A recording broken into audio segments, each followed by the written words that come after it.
Tonight, confirmation. Questions about sexual orientation and gender will be included in the next census.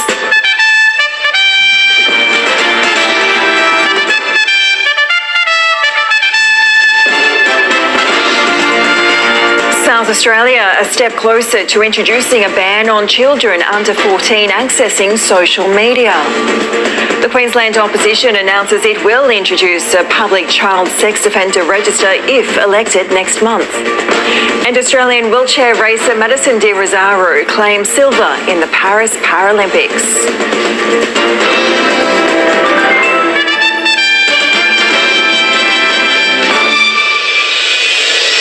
Hello and welcome to ABC News. I'm Meredith Sheehan.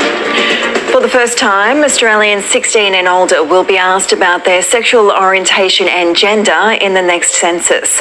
It follows backlash over earlier decisions to exclude the questions. The government's hoping the move will repair the fallout from its handling of the issue as it attempts to gain control of the political agenda ahead of Parliament's return.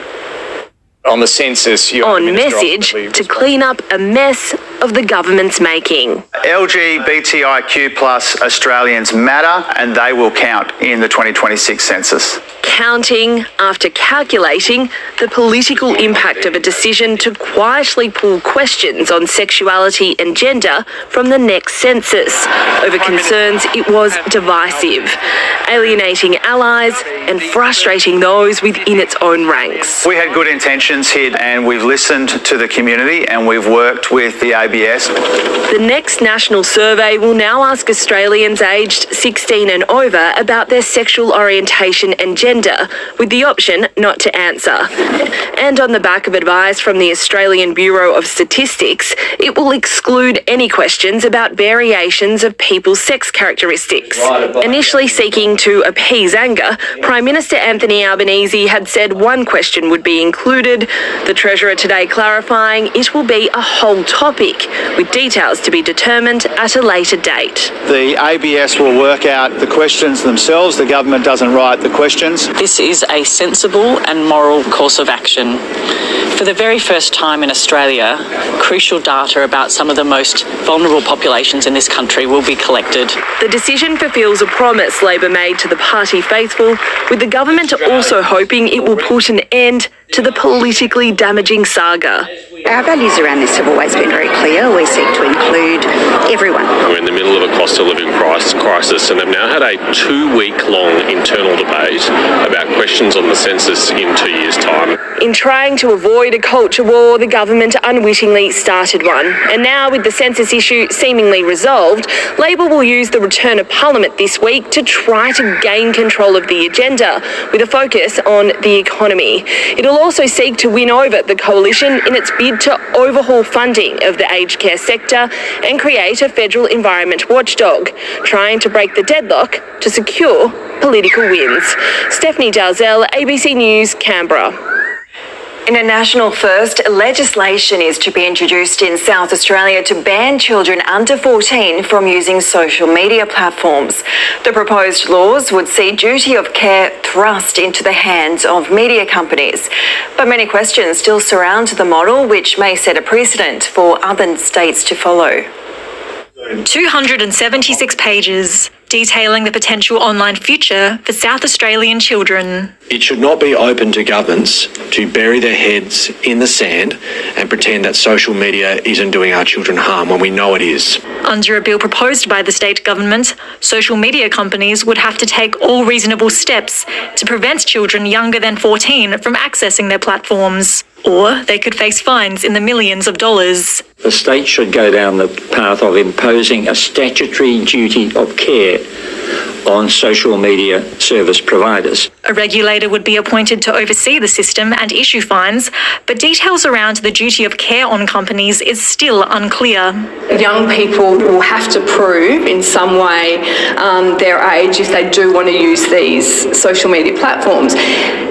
Exactly how that's going to be done is still not clear. And while the plan has the tick of approval from the eSafety Commissioner, others believe it won't allow children to discover the internet on their own. Simply responding to the risks by banning it is not acknowledging the substantial benefits. South Australia would be the first state to implement a social media ban.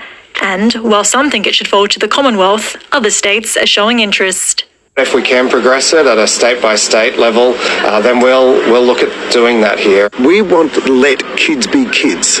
It's so important that we take the insidious impact of social media out of their lives. The South Australian government is yet to give a timeline for when the ban would be implemented into the state. The proposed bill will now go into public consultation. Sarah McLean, ABC News. Queensland's LNP has made a pre-election pledge to create a public child sex offender registry if elected in October's state poll. The new law would allow parents and guardians to access photos, names and locations of convicted pedophiles, but some experts are concerned the proposal could have harmful consequences. After more than 20 years, Daniel Morcombe's legacy lives on. This law will be in honour of an innocent young boy from the Sunshine Coast, and it will be known as Daniel's Law. The state opposition has announced, if elected in October, it'll implement a public child sex offender registry. If this register can even protect one child from being put in harm's way and having their life shattered, it will be worth the register. The three-tiered system would closely mirror models from Western and South Australia. The first tier would include a website of offenders who've breached their reporting obligations. The second tier would allow residents to make an application to identify high-risk offenders in their local area. And under the final tier, parents and guardians could inquire about adults who have unsupervised contact with their children. Today, we tip the balance of power back in favour of the victim. It's a proposal Bruce and Denise Morcombe have lobbied for since a convicted sex offender was found guilty of their son's murder. We will never know whether the deterrent factor of a public accessible sex offender register would have made a difference in Cowan's case, but we hope going forward it will. Our motto is to keep kids safe and the victims have the right to be safe. If there are elements of it that are sensible and that can keep Queensland kids safer, then we'll consider those. The proposed law would cost taxpayers around $10 million, with the opposition leader vowing if he's elected Premier, he'll ensure that safeguards are put in place to prevent the misuse of information. But experts have warned that a registry could do more harm than good. There are people who are on the public offender register who shouldn't be. And far more concerning, I think, for me, is that there are people who should be on it that are not. Ariana Levy, ABC News, Brisbane. 3 people are in hospital, 2 of them with stab wounds after a car crashed into a house in Melbourne's east. Police believe around 3 o'clock this morning, in the moments before the crash, 3 men and a woman had a fight at the property in Cranbourne. The 2 men were hospitalised with non-life-threatening stab wounds, while the woman was treated for a leg injury. A 31-year-old Cranbourne man has been arrested and is being interviewed by police. The New South Wales government will trial average speed cameras in regional parts of the state in an attempt to curb the rising road toll. Point-to-point cameras are currently only used for heavy vehicles and calculate a driver's average speed as opposed to how fast they're going when they pass a speed camera. The cameras will be switched on for all vehicles at specific points of the Pacific Highway and Hume Highway for a 6-month trial. Really concerned about the regional road toll. A third of people live in regional New South Wales, but they're represented in 2/3 of the fatalities. When it comes to speeding fatalities, 3/4 of them happen in regional New South Wales. This week marks 10 years since 3-year-old William Tyrrell vanished from the town of Kendall on the New South Wales mid-north coast.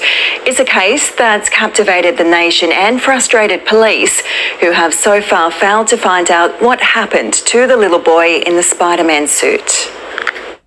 Michelle Dalton used to make the same phone call every morning to her elderly mother, who lived around the corner in Kendall. Hi, Mum. The call she made on September 12, 2014 is forever seared in her memory. I rang her and just said, "What are you up to?" And she's like, "Oh, we're outside looking for a little boy." Her mother lived on Benaroon Drive, where 3-year-old William Tyrrell was last seen playing in his foster grandmother's yard that morning. Ms Dalton quickly joined the search, along with dozens of other locals. When you're a mum, I think You know the feeling of losing your little boy.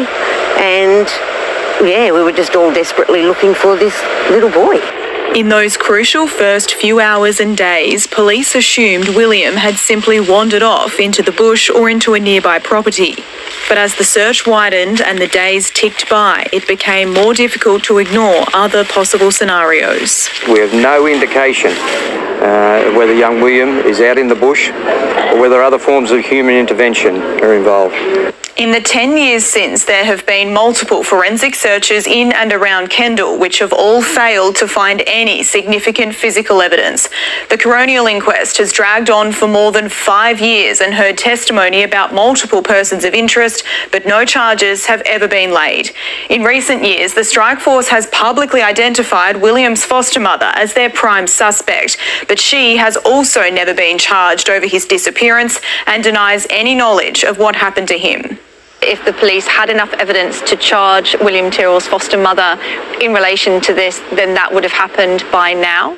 With the coronial inquest expected to finally wrap up later this year, there are fears William's case will remain unsolved. Sadly, at this point, I think that if William's final location is ever discovered, that may be an accident. It's rare that somebody can commit a crime as serious as child abduction and likely murder without ever telling anyone. So somebody out there knows something.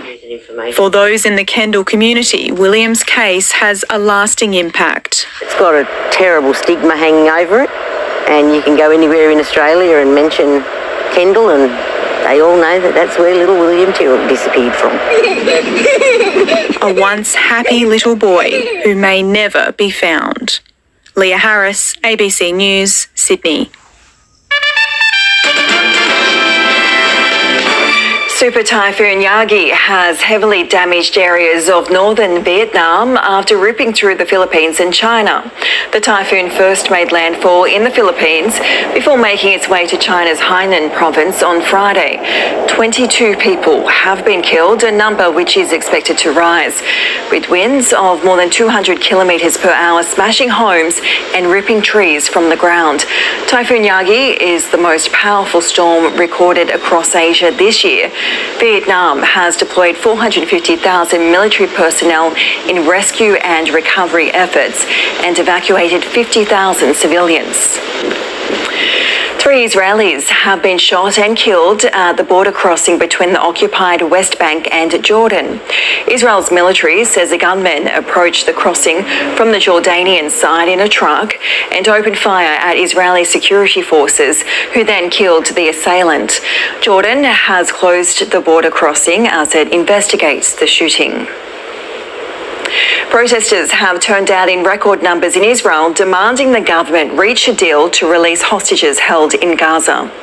Organisers say 500,000 people took to the streets in the capital Tel Aviv, with 250,000 marching in other parts of the country. It comes 1 week after the bodies of 6 hostages were recovered in Gaza, fueling widespread anger and protests.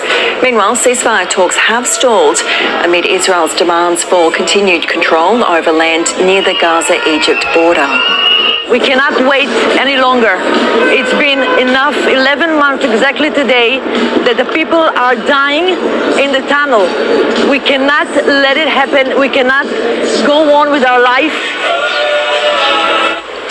Pope Francis has celebrated an outdoor mass with more than 35,000 of the faithful in Papua New Guinea's capital. It's the pontiff's second full day in PNG as part of a regional tour and the first papal visit to the Pacific's largest nation in almost 3 decades. To a crowd of thousands, Pope Francis delivered a message of hope, his presence stirring up deep emotions. Even before the Mass, I was already dropping tears.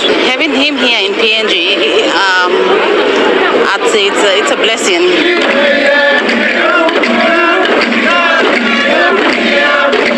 In a country of about 2.5 million Catholics, some travelled days to see His Holiness. This 53-year-old grandmother trekked the gruelling Kokoda track in sandals. I looked up at the high mountains. People said I would die trying to climb them, but my spirit pushed me on.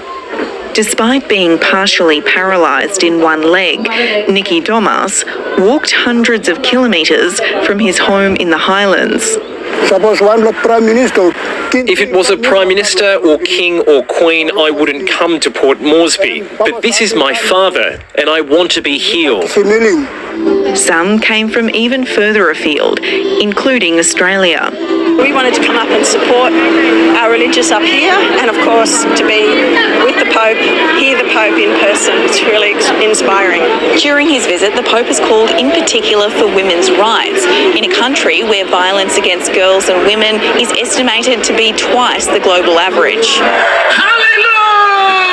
After a brief touchdown in the remote town of Vanimo, Pope Francis will depart PNG tomorrow, heading for Timor-Leste, where his followers are already celebrating. Marianne Farr, ABC News, Port Moresby. Thousands of World War I diggers continue to lie in unmarked graves across the country. For one family, the efforts of a group of volunteers has given them closure and solved a lifelong mystery about the location of a digger's final resting place. 94-year-old Jack Hanna's father served in the First World War.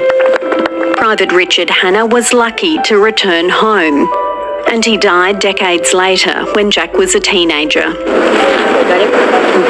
Jack knew his dad was buried here in this Adelaide Hills cemetery, but wasn't sure where the grave was located until now. But before, I used to go a couple of times, got off and go out there. I think that's where he was.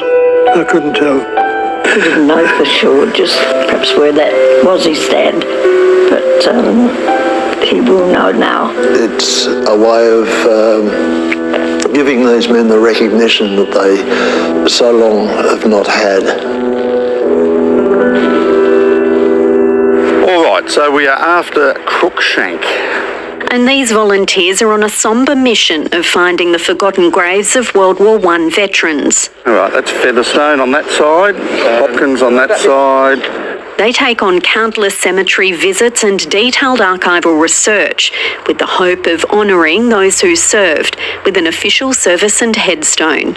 Making sure we've got the right person in the grave, their military history, their family history, and then we start to look for the living descendants. In South Australia alone, it's believed there are about 2,500 unmarked sites. At the moment, we've got a list of about 50 that we could do, pending funding, and we've got a list of about 420 possibles around the state. Diggers were lost for many reasons, from Spanish flu, disconnection from family, and the Great Depression. Grieving family had to consider whether they would put food on the table, pay the rent, or put a marker on a loved one's grave.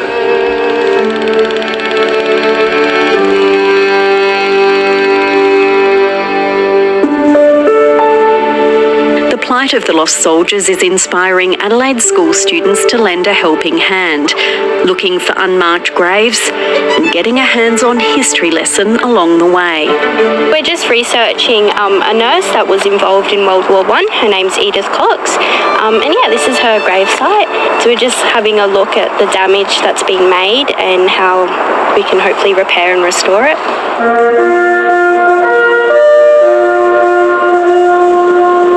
Private Hanna's dedication was partly funded through a federal program. But volunteer groups are struggling to cover additional costs and overheads. Where we go beyond this, I frankly don't know. But they're vowing to continue as long as possible. We're doing it for the families, and to see the families there, see them reunited with a long-lost forebear.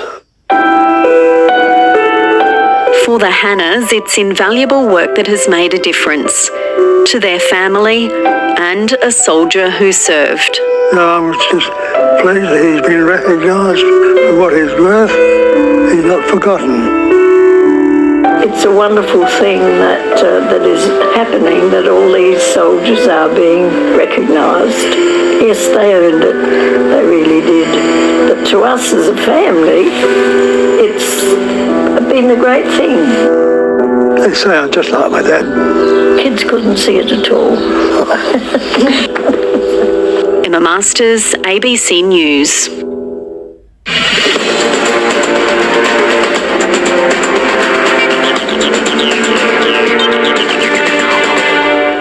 Let's get the latest from the Paralympics in Paris with ABC Sports' Amanda Shalala, who joins me in the studio. And Amanda, Madison De Rosario has come away with the silver. Yeah, she was the defending champion in the T54 event, Meredith, but it really was a race of one. The Swiss superstar Catherine de Bruyne was so dominant in the nature of this victory. She led from start to finish. She ended up with a 4-minute lead over De Rosario to claim the gold. She has taken away 6 medals from these games, including 5 golds, ranging from the 100 metres to the marathon. That is extraordinary to be able to dominate across all of those different events. De Rosario, though, was in a group of 3 for most of the race, chasing De Bruyne, so she did really well to pull away at the end and get that silver medal. But it was a very emotional one for her. She said she's had a bit of challenges to deal with during this campaign because she found out her dad died, unfortunately, on the day of the opening ceremony where she was the flag bearer. So she said it's put things into perspective, and while previously she may have been broken not to defend that gold, she now is happy with silver. She's really shown a lot of strength, hasn't she? Now, Curtis McGrath, he also wasn't able to defend his gold. Yes, he was the kayak champion from last night. He was backing up in the Va'a tonight. He was the defending champion as well in that one, and he just couldn't get it done. He ended up finishing 4th, and there were very unfavourable conditions out there, but it affected all of the paddlers, and he admitted he just couldn't handle the wind. You could see him veering off course quite dramatically during that race, and it cost him crucial seconds, so he missed the podium, and he was a bit upset with that. He said because it's the last time he will race that event, he's going to stick to the kayak from now on and focus on that one, and he's going to get back to his wife and his newborn son Monty. So he said it's kind of good to have finished this campaign now because there was a lot of pressure coming into these games for him. And the flag bearers have been named for the closing ceremony. Yes, 2 Aussies who each won 2 gold medals at these games. Lauren Parker, who won gold in 2 different sports. She was the first Aussie to do that in 48 years at the same games, winning para-triathlon gold and then para-cycling road race gold.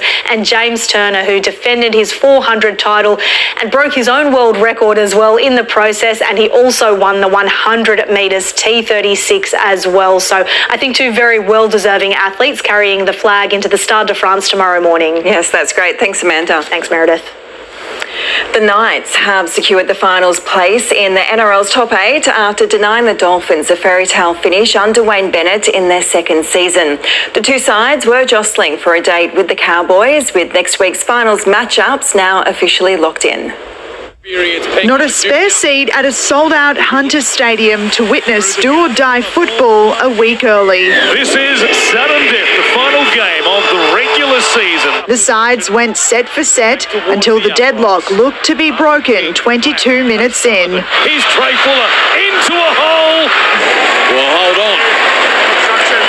A let-off for the hosts, who then took their revenge. Their 6-0 lead immediately doubled shortly after the break. Gives it to Brodie Jones. Ponga does it again.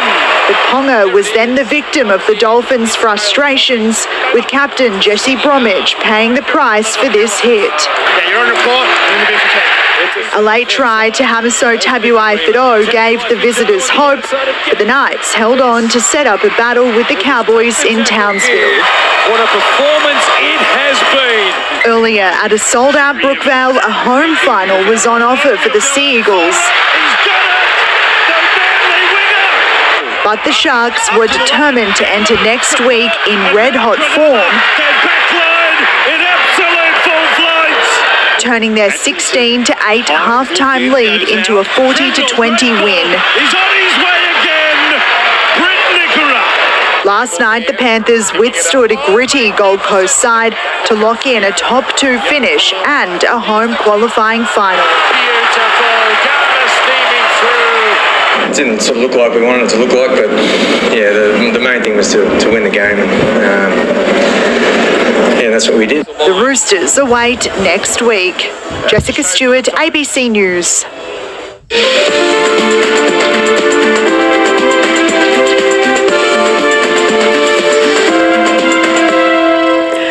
Taking a look at the satellite, mid to high level clouds stretching from the Kimberleys through to the New South Wales coast is bringing patchy rain and the odd storm. Most of the country is cloud free. And on the synoptic, brisk westerly winds ahead of a front are bringing gusty showers to the country's southeast. And a high is keeping Western Australia dry. Looking around the country for tomorrow, Queensland, mostly sunny, mild conditions in the southeast, sunny in the northwest, and clearing showers elsewhere. New South Wales can expect late showers and cold conditions in the east, with snow stretching into the Alps. It will be sunny and cool in the south and around the ACT. Down to Victoria, cold weather and showers in the southwest, with the clouds stretching southeast. Mostly sunny and cool in the northwest. Turning to Tasmania, showers in the south and winds stretching into the highlands. Mostly sunny and cold in the north. In South Australia, winds and wet weather clearing in the south, fog clearing and sunny in the west, and mostly sunny and mild in the north. For Western Australia, mostly cloudy and cool in the south, sunny and hot in the north. And in the Northern Territory, hot in the top end, showers over Arnhem Land, windy and warm conditions over the interior, and fog clearing in the south. Looking ahead to Tuesday's forecast for the capital cities, showers clearing in Brisbane, mostly sunny and cool in Sydney, sunny in Canberra, partly cloudy in Melbourne, Hobart and Adelaide, mostly sunny in Perth, and Darwin will be sunny with a top of 35. Before we go, around 35,000 runners have taken on the Bridge to Brisbane, one of its biggest turnouts in its 28-year history. Participants ran either 5 or 10 kilometres along the river to the Brisbane Showgrounds. Some were particularly committed to putting the fun in, fun run, all while raising more than $1 million for Queensland charities. There's more on the ABC News app and on ABC iView. I'm Rhoda Sheehan. Backroads is coming up on the ABC News channel. Stay with us.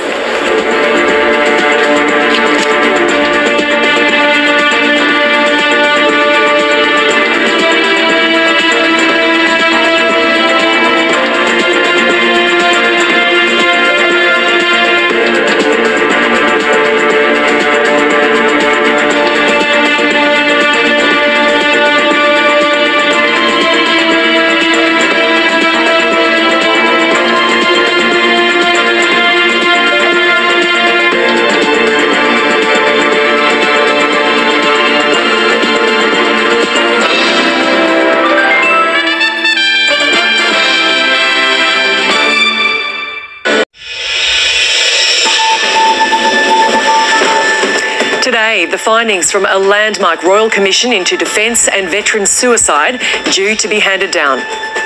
This report should be a line in the sand and a call to action for the successive government, hopefully in a bipartisan way, to deal with the problems once and for all.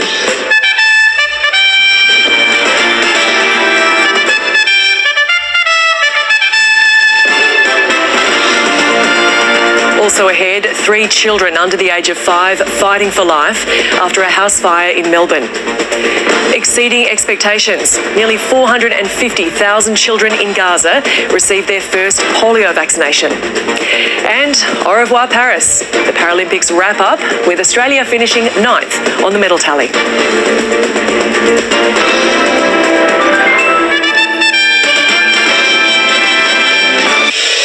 Hello, I'm Gemma Vaness. This is ABC News Mornings, coming to you from the land of the Gadigal people. Dozens of recommendations to address the crisis of suicide among serving Australian Defence personnel and veterans will be handed to the Governor-General today. Over the past 3 years, a Royal Commission has heard from hundreds of witnesses during a dozen public hearings across the country. Commission Chair Nick Caldas has described the final report as a once-in-a-lifetime opportunity to save the lives of military personnel. There were dozens of inquiries and hundreds of recommendations that preceded us, but the dial hasn't moved. So we obviously feel that this report should be a line in the sand and a call to action for successive government, hopefully in a bipartisan way, to deal with the problems once and for all. And I think the one thing the Royal Commission has achieved, or one of the things we've achieved, is that we've made the problems very clear and undeniable. Julianne Finney campaigned tirelessly for the inquiry to be held and attended every hearing. Her son, a former member of the ADF, died by suicide in 2019. She's concerned the government's response won't be entirely independent. I have watched the trauma of the commissioners, of the staff of the Royal Commission, of everybody who's given evidence, including myself, and this was a deep dive. We really got to the bottom of some things. However, I'm not so comforted in what I believe will be the government's response, but we'll see how that goes. The government keeps talking to the same people who have failed veterans for decades. I don't believe that they know what independence is. I was told by one Labor minister not to pick on a certain ex-service organisation because they'd just given them $500,000. The ex-service organisation had given that to the government. To look at themselves, really, I guess, to be a peak body. It's just all too intertwined for me. I don't believe that it's going to be completely independent, but we'll fight that. We'll absolutely. The Royal Commission is a chapter closing and a new chapter begins. Independent Senator and former Army Corporal Jackie Lambie was one of the key parliamentarians pushing for the Royal Commission. She says the Defence Force needs to better support veterans in their lives outside of the Army. If you want to give these guys half a chance of surviving in the civilian world, then you have to be able to transition them properly. And that means if they are still capable, making sure that they have civilian qualifications that are equivalent to outside so they can get the jobs that they need. Defence has been really disappointing. They've still played the old game of cover up, nothing to see here. It is them that needs to change. It is them that needs to change. I will be on their tail for as long as I'm up here, I can assure you. With more on this, I'm joined by ABC Defence correspondent Andrew Green. Andrew, what is key here is most of those who have taken their life after serving in the ADF didn't go to war. What evidence did we hear in the Royal Commission about service, leadership and accountability? Gemma, that is one of the startling statistics to emerge in this whole process. The other, of course, was that the Afghanistan war claimed far more victims after that conflict, and Australia's participation in it ended when personnel took their own lives rather than died in the battlefield. So this Royal Commission did look at those things, those stark statistics. It looked at some of the military justice system causes, so where things were simply just unfair for many military personnel and they felt that they weren't receiving the proper leadership and guidance, the structures that fell apart for many years. As we heard from the Royal Commissioner himself, Nick Caldis, this is the biggest look at this problem, but there have been many inquiries in the past that have uncovered similar themes, but in his words have just not been acted on properly. There was some resistance before coming to the decision to launch a Royal Commission. The Morrison government was certainly not keen to do that, but was eventually persuaded to do so. The then Labor opposition joined those calls eventually for a Royal Commission, and now after 3 years we do have an exhaustive look at the problems, and we will today start to get an idea of some of those recommendations to fix the problem. So that change that is needed, Andrew, what form could it take? Well, there'll be in the order of 122 recommendations that are handed to the Governor-General today, and that will, of course, then be considered by the government. We saw 13 urgent recommendations come from the interim report last year, and one of those was to address the backlog of claims at the Department of Veterans Affairs. Many of the veterans and families have talked about this crippling process of being trapped in paperwork when applying to DVA for compensation, and that process in itself has added trauma onto experiences already gained from being in the military, and in many cases that has led personnel to end their own lives. So really tragic evidence has emerged of that over the past 3 years, and there's already been some work done to address that. Today we'll also see a recommendation for a new body to be set up to monitor this problem on an ongoing basis and to report publicly. So that's something new in the 122, but we won't know the full form of those until later this afternoon when the Defence Minister tables those volumes from the Royal Commission in Parliament. Andrew, what did the Royal Commission hear about how our servicemen and women who have died by suicide are recognised by the ADF and how they should be? Yeah, there was a bit on that in the hearings. It did talk about needing to do more to recognise what the form of service a lot of our military personnel have undertaken. Of course, not everyone sees combat, and there are discrepancies in various military careers, but there was certainly a recognition that the ADF needed to do more to properly recognise what men and women of the ADF had been doing, and to have those proper support structures once they transition into civilian life. And finally, Andrew, the ABC has today spoken to Julianne Finney, mother of Dave Finney, who died in 2019. Also, Independent Senator Jackie Lambie, we have heard from. And with you covering this Royal Commission, both in it getting started and the evidence given there, what are your thoughts as to how people will be feeling today? Obviously, this is going to be a very difficult day for many people, as have all of those 12 public hearings that have taken part over the past 3 years.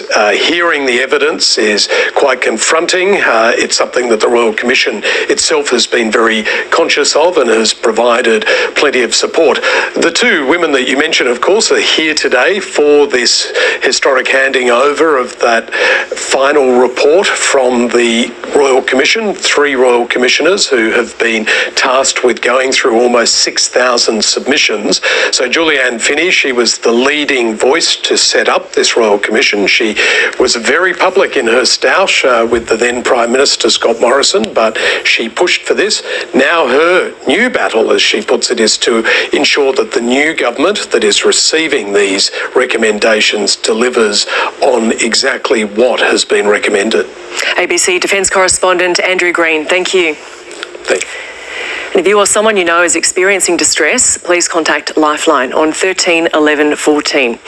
Veterans and families can contact Open Arms on 1800 011 046. And if you need information or support, you can contact Beyond Blue on 1300 22 4636. 3 children, including a toddler, are in hospital with life-threatening injuries after a house fire in Melbourne's northwest. Reporter Natasha McFarlane joins us now from Sydenham. Natasha, what do we know about what happened there? Look, fire crews arrived here around 9:30 last night and found smoke billowing from the property behind me and also visible flames coming from it. Now, they went inside to try and extinguish the blaze and ended up rescuing 3 children who were inside. Now, they treated them outside the house for some time before those kids were taken to hospital in a critical condition. Now, they're very young children, 5 years of age and under, one of them being a toddler. So a horrific situation here. Neighbours have described seeing flames well above fence height and right into the air. They've also described hearing loud explosions, comparing it to the sound of gunshots or gas canisters exploding. They're not sure what it was. Now, police are looking into exactly what happened. They're unsure what started this fire. They're also looking into who else was around at the time. It was a horrific situation that neighbours have described as just one of the worst things that they've ever seen. And what's the situation now? Look, it's relatively quiet here. Police have been coming and going. The firefighters have now left. We've got a forensics crew here who look like they're preparing to enter the house and really start pulling apart the scene to understand what's gone on. Neighbours are also milling about, coming in and out as they go to work, and really trying to come to terms with what's happened, considering how awful it was. Now, one thing we do know about the people that lived here, they only moved in a few weeks ago, so they're relatively new to the area, and it's, an awful situation. Sure is. Reporter Natasha McFarlane joining us there from Sydenham in Melbourne. Thank you. Authorities are expected to provide an update today on the search for a man accused of pouring hot coffee on a baby at a Brisbane park last month. Detectives have confirmed they have widened the search and included law enforcement agencies in other states and overseas. The boy suffered significant burns to his face, arms and legs and is still recovering in hospital. Queensland's Liberal National Party says it'll introduce a child sex offender register if elected, mirroring models from Western Australia and South Australia. The LNP's proposed 3-tier plan would enable parents to search photos, names and locations of convicted child sex offenders. The sentencing hearing for the bus driver responsible for the crash that killed 10 people in the New South Wales Hunter Valley last year is due to begin in Newcastle today. Reporter Giselle Wakatama joins us now from outside Newcastle District Court. Giselle, what are we expecting today? As you could imagine, Gemma, 15 months on from this horror bus crash at Greta in the New South Wales Hunter Valley, emotions are set to run high today. Families of the 10 killed in that crash, they'll be able to give victim impact statements directly to the bus driver whose dangerous driving caused the death of 10 people on that night, June the 11th last year. Of course, 25 others were injured, and there'll be victim statements in relation to them as well. So it will be one of those days they've been waiting for, preparing for, as the fallout continues from that tragedy a year or so on, and it's really their chance to just tell of the devastation that they've been experiencing when their loved ones didn't come home. Giselle, can you remind us, how did we get to this point? So we got to this point, it was a wedding, a winery wedding on June the 11th last year. A bus arrived to take revellers home, something that so many people here have done before, you know, have a couple of drinks, do the right thing, get that bus home, but then kilometres up the road, tragedy. And so then we saw proceedings in the local court, firstly at Cessnock, which is in wine country, and early on we were told that speed could have been a factor. And it did develop that indeed it was. And then as it went through the various courts, it went up to the district court, but proceedings delayed. There was toing and froing in terms of the charges that would be certified. And eventually, of the 89 charges, Brett Button will be sentenced on 35 of those. Now, what was, I guess, contentious for families, 10 charges of manslaughter were dropped, but he will be sentenced on lesser charges here today. And Giselle, given the numbers of victims, how will the courthouse accommodate families, survivors, and of course not to mention the huge media interest? That's the thing, Gemma. I mean, a case like this in terms of fatalities is unprecedented for this courthouse. Indeed, it's, the worst road crash in Australia in decades. So to accommodate the people who will be here, already we're seeing people behind me funneling into the courtroom. There will be up to 4 sort of courtrooms at play. Indeed, Judge Royalist, the presiding judge, will be in one courtroom, but there's only capacity there for, say, 40 or 50. Then there'll be overflow rooms to accommodate people. There'll be chaplains as well and victim support groups as well to help families navigate today, which will be emotional, and getting people in and out of the courtroom. That's something as well that's being looked at, Gemma. Giselle Wakatama there at Newcastle District Court. Thank you. More than 2.5 million Australians now live in an apartment, and over the next decade, that number is set to soar. While governments are sweeping away planning controls to boost the number of apartments in our capital cities, the multi-billion-dollar strata industry, which is supposed to protect homeowners' interests, is cashing in. This week, investigative reporter Linton Besser exposes the graft and greed of the industry, revealing most states have turned a blind eye to the problems. We're told the solution to the housing crisis is high density. Millions more apartments are coming.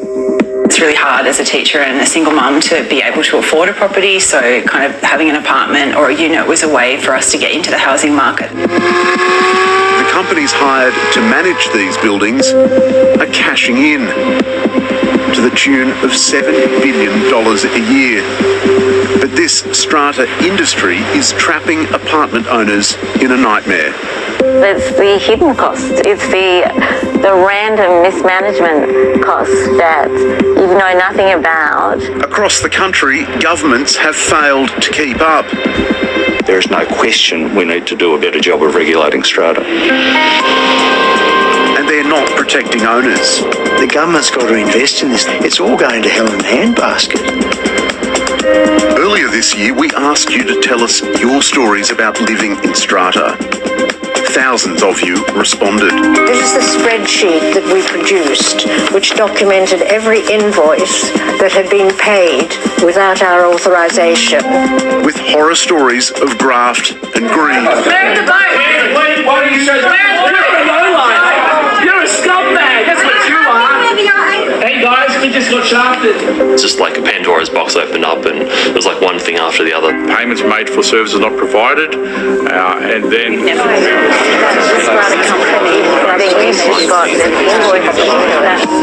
In this Four Corners, we reveal apartment living is putting us at the mercy of a rapacious and unethical industry. The rot runs deep, from hidden fees to secret insurance kickbacks to deals with developers. Our findings will shock you. It's almost as if the whole business model has been designed to, frankly, screw Australian apartment owners. I always said this industry needs a Four Corners moment.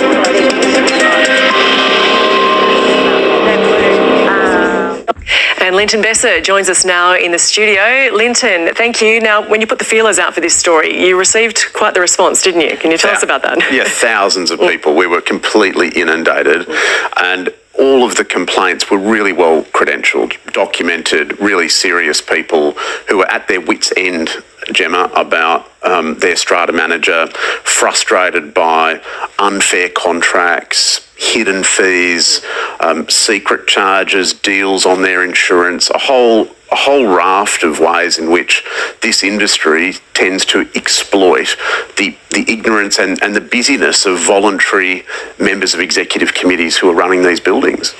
So you began digging. What did you find?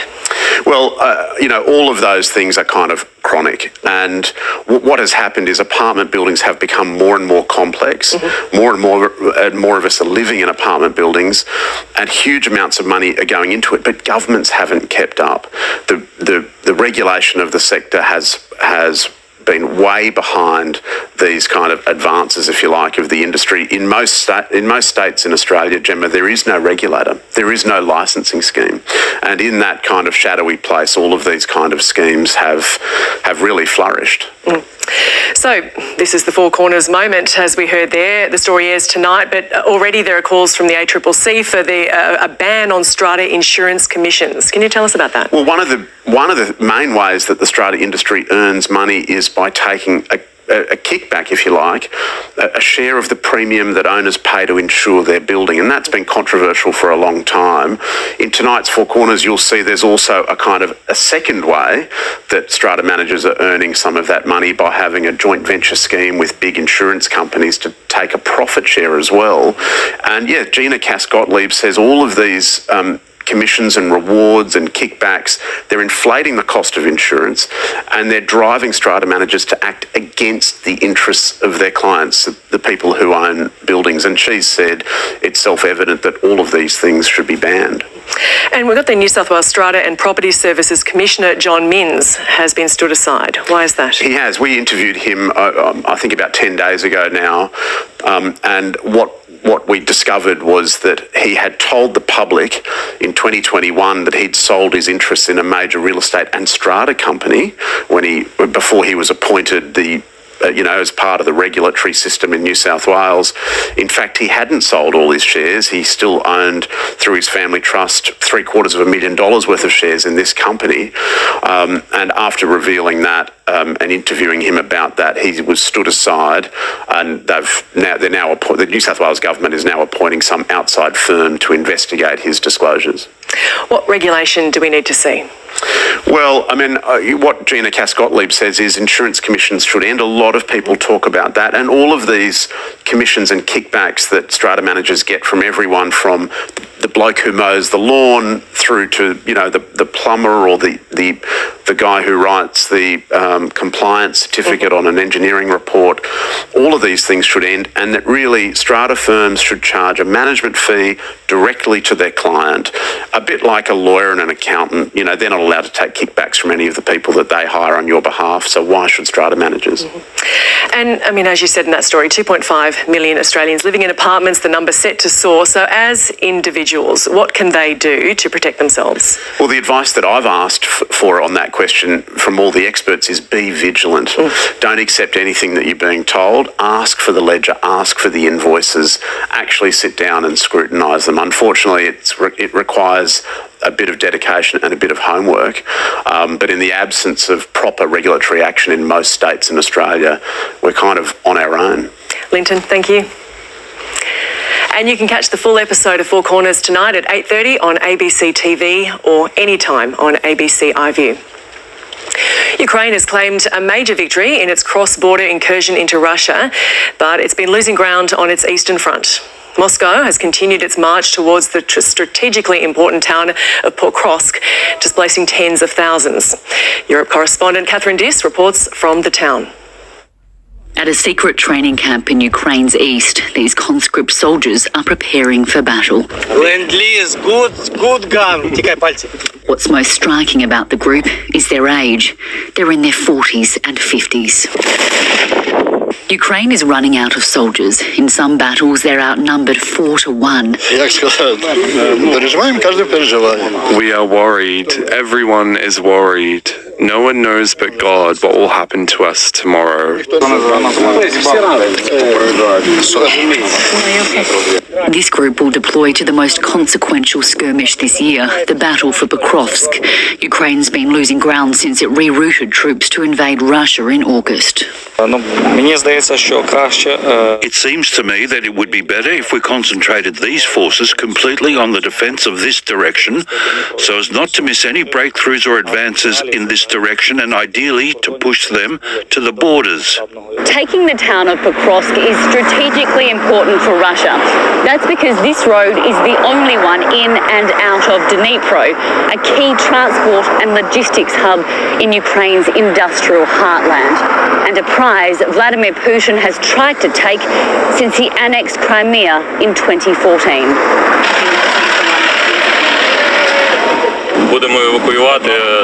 We will evacuate 3 people, 2 with limited mobility and the third person who walks more or less. The advance has forced tens of thousands to flee. This evacuation crew, East SOS, enter the city each day to make sure the sick and elderly get out. As the front line approaches, the desperation grows. Laden with possessions, hundreds race to get the last train out of town.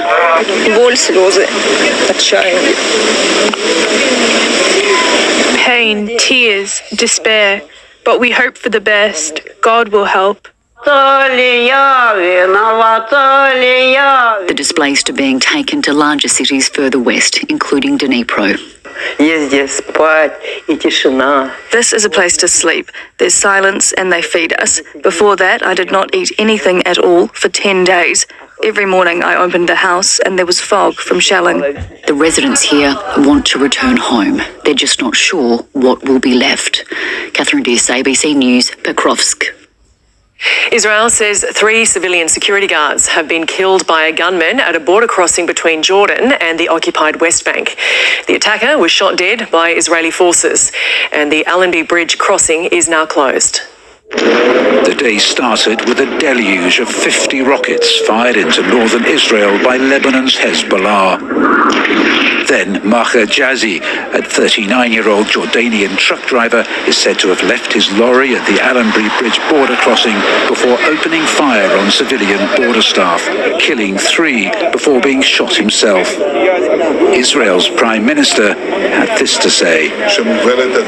In recent days, loathsome terrorists have murdered 6 of our hostages in cold blood and 3 Israeli police officers. The killers do not distinguish between us. They want to murder us all. The gunman's motives are unclear, though Israel's actions in Gaza are widely criticised in Jordan, which is home to many Palestinian refugees.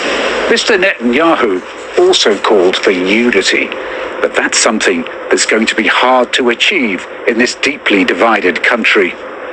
Although many agree with his repeated insistence that defeating Hamas. With Nate Byrne. Nate, we're keeping a group of opposition supporters who've accused the country's president, Nicolas Maduro, of being a dictator. They forced him to flee. This only confirms that Venezuela is a dictatorship in which it is not possible to live in. If you don't agree with the regime, you have to leave or you might get killed. I'm very distressed, but at the same time, I think he is safe where he is. We need to keep on fighting with faith. I do not lose hope that this will end as soon as possible. The result of the July election has been contested, and many countries have asked for the results to be published. The country's electoral authority has not done so, saying Mr. Maduro won re-election for a 3rd term. Let's go to check-in of the weather now with Nate Byrne. Nate, we're keeping an eye on the flooding in Tasmania. Is there any rain on the way today?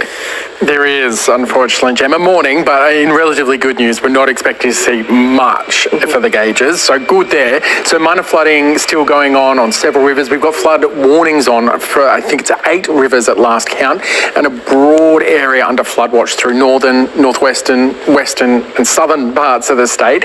So we've had some fronts going through this weekend. You can still see cloud from the last one. Now that's actually causing a bit of a headache for southeastern Queensland and northeastern New South Wales today, with a risk of some severe thunderstorms picking up. But for most of us, things are fairly settled underneath this broad high that's moved its way into the bight. Now Tassie does have to deal with some more frontal systems going through. You're not quite covered by that high, but with the one we're expecting today, it's not really going to be much rainfall. Now some cooler temperatures have moved into the southeast generally. That's good news for Tasmania, where we had some high fire danger last week. Now things much more relaxed, although we've still got high fire danger for much of the north and big parts of WA as well. In terms of rainfall, really not a lot for the gauges at all today. So welcome news for many, but we'll watch for those warnings. Northeastern New South Wales, southeastern Queensland, likely from late this afternoon. So what can we expect in the week ahead? More wet weather for Tassie. We've got a frontal system that's approaching that should bring a big burst of wet weather. That's where the concern will be for the rivers in particular. And then that licks up the east coast, bringing a quick burst of wet weather behind it. Some pretty cool southerlies mean we might see some frost, which is actually really not what we want right now. We want this early spring rain without the frosts because of the situation on the ground for the growers there. But for most of us, it is a pretty settled week ahead. How's this for good news? I don't have any problems or concerns at this stage about damaging winds. That's great news. It's a nice break. And can you take us around the states, Nate? All right, let's get into Queensland, where actually we've got onshore winds still driving some showers into the east coast today. That's happening north of St Lawrence, mostly north of Townsville. And then we'll watch for that wet weather for the southeast. So there's a chance of showers anywhere south of about Gympie, storms inland and maybe severe cells later. It's getting to 29 in Brisbane. You should stay fine. In New South Wales, that stormy weather continues through into the northeast of the state. And again, watch for those warnings. We've got a couple of showers around the southern ranges too. Sydney's aiming for 25, a beautiful spring spring Monday for you, and Canberra's getting to 18, dry there too. In Victoria, we've got completely clear skies for East Gippsland and in the northwest. For the rest of the state, there's at least a risk of some showers, mostly around the southwest. Melbourne should get away with it with a fine 17. There's just a chance of a couple of drops. And for Tassie, we've got wet weather in the west, the far south, and for the Bass Strait Islands this morning. Now, through this afternoon, once that next front comes in, it'll just be some fairly isolated showers moving across the state after lunch. 14 in Hobart, expect a couple of drops around for you. Over in South Australia, there's been a little bit of wet weather in the southeast. That's clearing back to the coast for this afternoon. It's aiming for 18 in Adelaide, just a shower or two there. Now in WA, there is a chance of showers through much of the south of the state. All really isolated, all fairly light as well, and not really much for the gauges. For Perth, it's aiming for 21. You should stay dry. Further north, chance of some storms potentially gets into the south of the Pilbara. We've also had some early morning risk of storms in the south of the Territory, and maybe a couple of drops for either side of the top end, but really, again, nothing in it. Gemma, I reckon you'd be lucky to get wet if you ran around. For Darwin, it's a fine 35. Nate, thank you. This is ABC News, our top stories. The final report of the Royal Commission into Defence and Veteran Suicide will today be handed to the Governor-General. Over the past 3 years, the inquiry has heard from hundreds of witnesses during a dozen public hearings across the country. Commission Chair Nick Kuldis has described the final report as a once-in-a-lifetime opportunity, and he is speaking now. We will go to that. Recommendations was actually acquitted or not. And if you or someone you know is experiencing distress, please contact Lifeline on 13 11 14. Veterans and families can contact Open Arms on 1800 011 046. And if you need information or support, you can contact Beyond Blue on 1300 22 4636. Social media companies could be forced to ban children under the age of 14 from their platforms or face heavy fines under proposed laws in South Australia. But many questions still surround the model, which may set a precedent for other states to follow. Reporter Bethany Alderson is in Adelaide. Beth, can you talk us through how these new laws would work?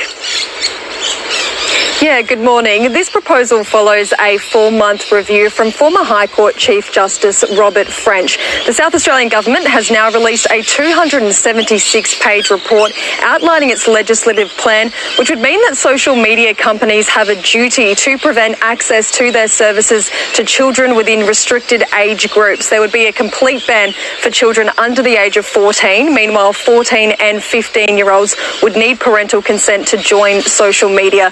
The Premier Peter Malinauskas says that this means that platforms like Facebook and TikTok would need to show that they've taken all reasonable steps to restrict children younger than 14. Otherwise, they could face significant penalties of up to $1 million. Now, Mr Malinauskas says that this proposal was fueled by concerns that social media is harming young people and their mental health. He spoke on News Breakfast earlier this morning. Let's take a listen.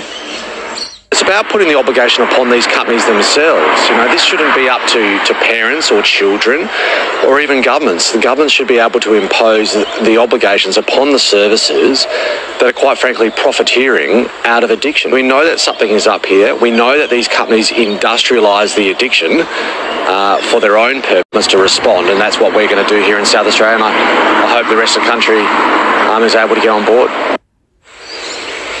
Now, there has been some mixed reactions to this plan. It has been given the support from the e-Safety Commissioner. Meanwhile, some others, such as some academics, say that a blanket ban is not the right approach. South Australia would be the first state to implement a social media ban, and the draft legislation says that it is available for all state governments to adopt and could also be rolled out nationally. Mr Malinauskas has said that the Prime Minister and other state premiers expressed interest in the proposed regulations at National Cabinet on Friday. The state government is yet to give a timeline on when the ban would be implemented here, but public consultation on the draft bill will begin this week. Reporter Bethany Alderson in Adelaide, thank you. It's time for sport now with Catherine Murphy. Kath, the men's final has been decided at the US Open. It certainly has. Good morning to you, Gemma. The world number one, Jannik Sinner, he's become the first Italian in history to win the tournament, and he did it in style, in straight sets. It's his second Grand Slam title of the year. Of course, he won the Australian Open, this time defeating the American Taylor I was about to say Taylor Swift, and she was in the crowd, but it was Taylor Fritz, 6'3", 6'5", 7'5". Of course, he came into the tournament under a cloud. He had tested positive twice to a small amount of an anabolic steroid. He was subsequently cleared of any wrongdoing due to contamination. He referenced that period of his year in the post-match interview. Have a listen. This title for me means so much, because the last period of my career was really not easy. That is my team who supports me every day, the people who are close to me. Okay, I accidentally called his opponent Taylor Fritz Taylor Swift. Here's why. Have a look. Uh-oh, look who's here. How about that another Taylor Swift? There you go, Swift. Do you forgive me now, Gemma? It was an early morning, but I'm calling people the wrong names. It's not ideal. Can't mistake that classic red lipstick there. Now, we got good news for Novocastrians. In the NRL, the Knights have secured that last spot in the final series. They certainly have, and that is because Newcastle defeated the Dolphins yesterday afternoon, 14-6 in the end, to secure 8th spot on the ladder. And of course, that final place in the NRL final series, and it was the brilliance of Kalen Ponga that proved the difference. The star fullback set up both tries. Adam Elliott and Brodie Jones scoring the win means the Knights will head north to play the Cowboys in what will be a sudden death semi-final next week. Gemma, so much to look forward to for Knights fans, and so good that it came down to the last match of the season to decide that 8th place. It also did in the AFL. It's been a great year of finals. Yeah, it sure has. Catherine, thank you. Thank you. And there's more on the ABC News app and on ABC iView. I'm Gemma Vaness. We'll have more on our top stories coming up. Stay with us.